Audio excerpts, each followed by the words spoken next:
of America, and they don't like most of the Trump voters because they are Americans. And De Niro, how stupid is he without a script? Isn't that amazing? I used to think, wow, that guy's brilliant. But once you take the words away from him, he is so stupid. What about the garbage outside today? Robert De Niro, officially sent by the Biden campaign, makes himself look like an idiot and reminds us why Trump is so popular. It's so stupid. It was colossally stupid. You're gonna say Robert De Niro just got double-teamed by an unexpected duo, more mismatched than pineapple and pizza. Greg Gutfeld and Megyn Kelly teamed up. And let's just say it wasn't a good look for De Niro. If you thought he could dish out the heat, wait until you see how he takes it, crumbling like a stale cannoli at a MAGA convention. From Hollywood drama to cable news brutality, this roast quickly escalated into a media wildfire. Strap in. This takedown is spicier than De Niro's last box office disaster. Impeachment will make America great again, and everybody. How intellectually deprived he is. He's a coke-addled simpleton, without a script. It is hysterical. Has he ever been coke problem? I just read that article that you sent me about the last nights of John Belushi and how De Niro was there and just basically partied with him and then split. It's just like, that's now I just think of him as a really stupid. Robert De Niro, the legendary Hollywood icon, the man who made you talkin' to me. A timeless quote, and the actor with a scowl that could unnerve even the most hardened gangster, has seen it all. From starring in films that defined entire genres, to becoming an emblem of cinematic grit, De Niro has walked the Hollywood streets longer than a New York cabbie, making rounds. But somewhere between Taxi Driver and today, this icon didn't transform into another character or a new role instead. He evolved into something far more puzzling. A fading star armed with a loud political megaphone running out of charge. and somebody to go speak outside of the Trump crowd. Make it someone who's universally beloved, like a Michelle Obama. She's not universally loved. She's not loved on the right. But I'm saying, at least within the left and the center left, and maybe even some center righties. Robert De Niro has gone so hard partisan over the past 8 years. He is example number one of Trump derangement syndrome. He's one of those, I'm moving to Canada if he wins, and he's never going to leave the White House if he wins. We're going to have Trump forevermore. I mean, hello, I hate to break it to you because I realize you're advanced age too, Robert, but people die. So we will leave, one way or the other. Enter Greg Gutfeld, the late-night satirist who wields his comedic machete with precision. Ready to slash through the dense jungle of Hollywood nostalgia. Gutfeld doesn't pull punches, especially when targeting those whose prime feels more like a rerun on late-night cable. To him, De Niro is a relic of an Aragon BAI man clinging to relevance like the guy at a party bragging about attending Woodstock when no one asked. And no one really cares anymore. Last night, an elderly, confused man went missing in New York. Luckily, a band of self-satisfied elitists found him babbling on the street, threw some pants on him, and gave him a stage. Oh my God. I'm going to say one thing. Trump.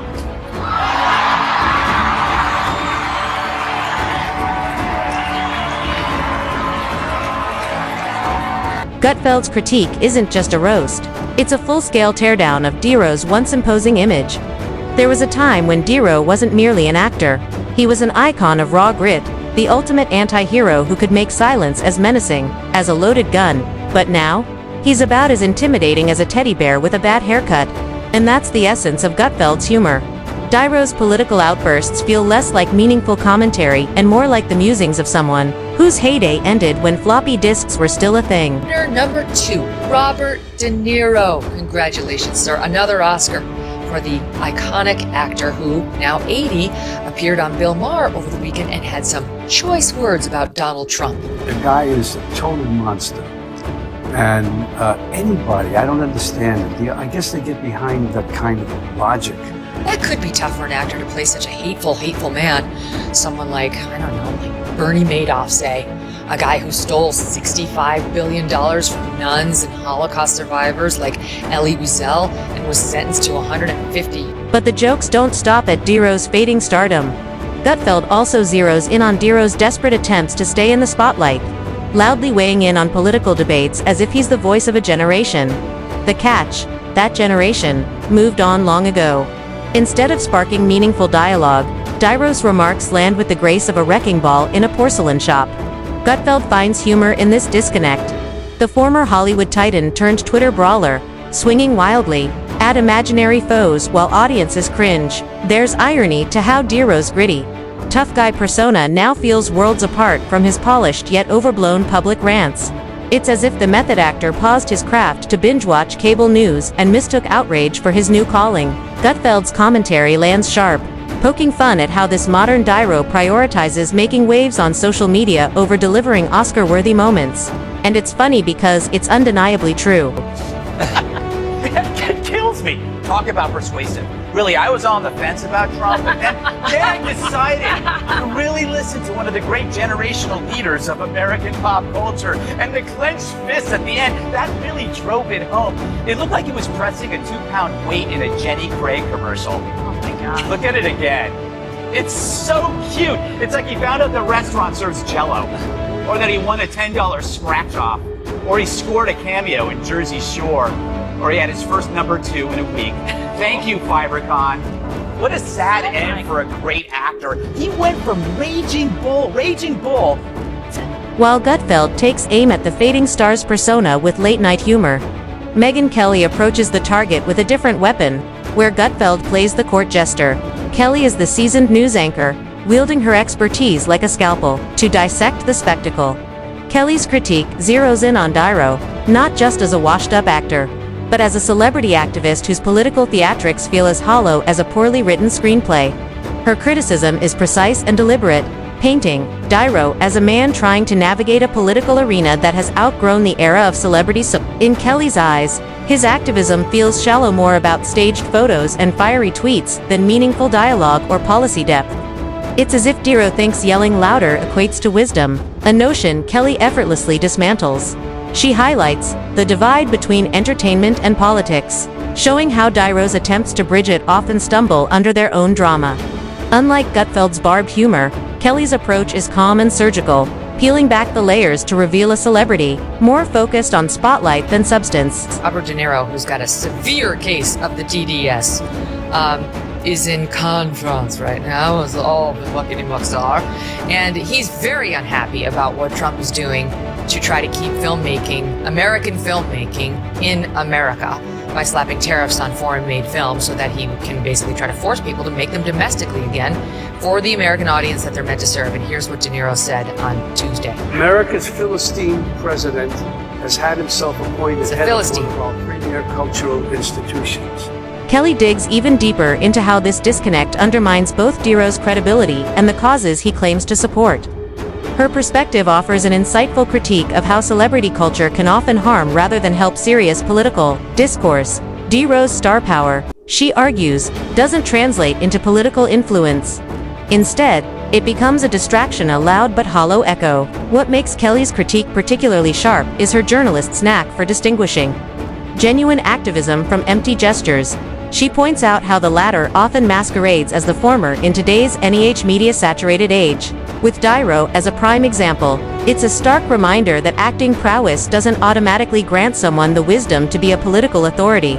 Together, Gutfeld's irreverent dismantling and Kelly's incisive analysis create a 1-2 punch that is almost cinematic. Gutfeld's sarcastic takedown of Niro's dwindling star power perfectly complements Kelly's methodical exposure of his performative activism, forming a critique that attacks both the surface and the substance of his public persona. Poor Bob. You know, he's like a star whose girlfriend dumps him for a bigger star who's in the White House while you're in Dirty Grandpa. Oh man. So now the resistance is reduced to applauding tantrums. Who knew De Niro's lasting role would be irrelevant gas bag, pleasing irrelevant peers? And he's doing this as Trump organizes a summit. Not a war, a summit.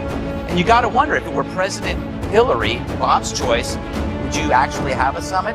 Or would you have a war? But forget deeds. What matters is adulation, received from an emotional display before a packed sea of millionaire lemmings.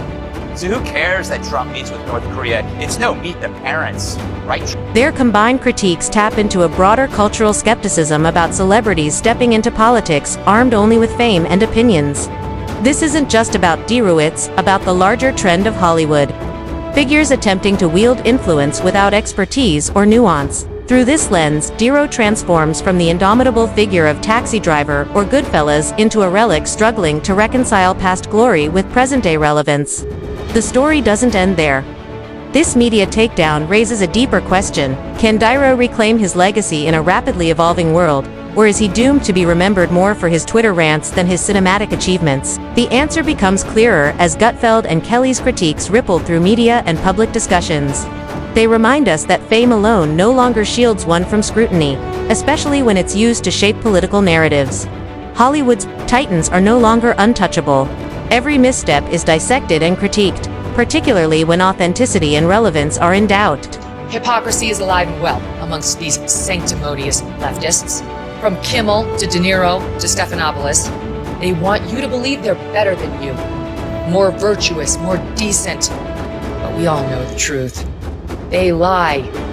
They sin. They do the very things they accuse you of and the things that they say they would never do. Evil things.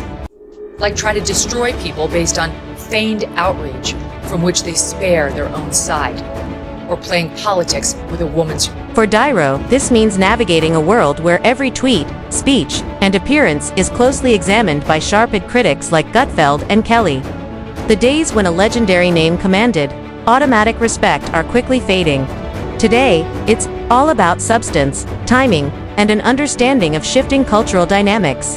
Niro's current media treatment serves as a cautionary tale, a reminder that resting on past laurels is no longer enough.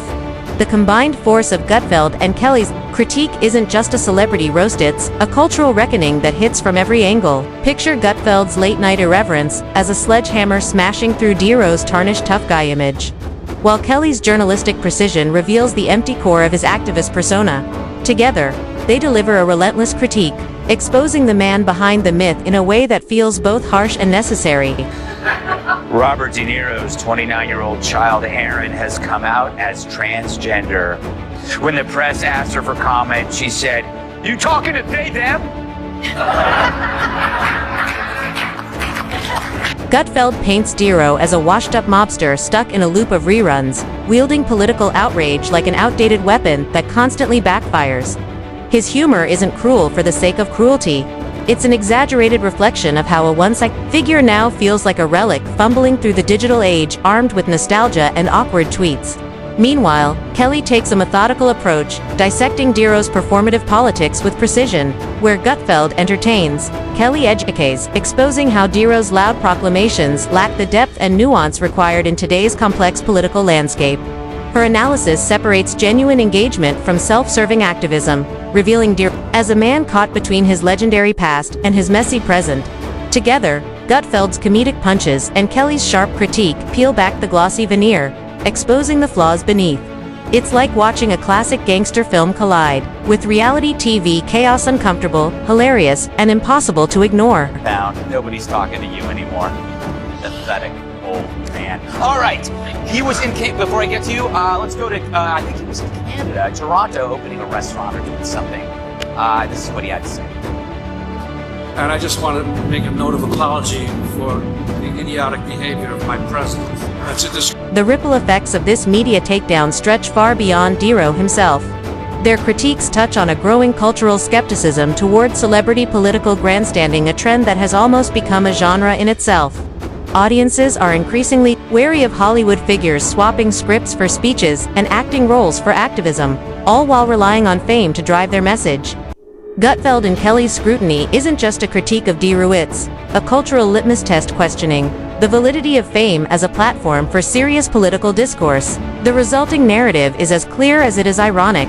Robert Niro, once a symbol of raw authenticity and powerful storytelling, now finds himself trapped in a collision of nostalgia and irrelevance. His iconic roles have become a backdrop to a modern caricature, serving as a cautionary tale about overextending celebrity influence. And hanging over this saga is a pressing question: can Niro reclaim his former glory? Or is he destined to be remembered more for digital outbursts and clumsy political stances than for his cinematic triumphs? The people shouting him down like, your movies suck. That's not true. No, his movies are very don't good. suck. He's one of the greatest actors. I mean, he's the heir apparent to Brando, blah, blah, blah. But he's alone.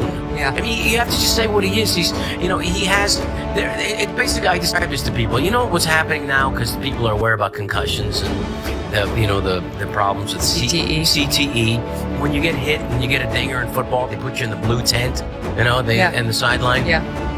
That's what needs to happen to Democrats. They need to go into blue tent for a little bit, kind of, get your eyes checked, and then come out and be racked. The irony is almost palpable.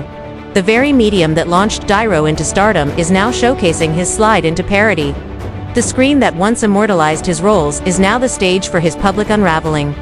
This cultural moment goes beyond a single celebrity's downfall. It reflects how figures like Gutfeld and Kelly have evolved into gatekeepers, holding stars accountable for their off-screen actions as much as their on-screen performances. The days when a famous name could coast on charm and past achievements are disappearing?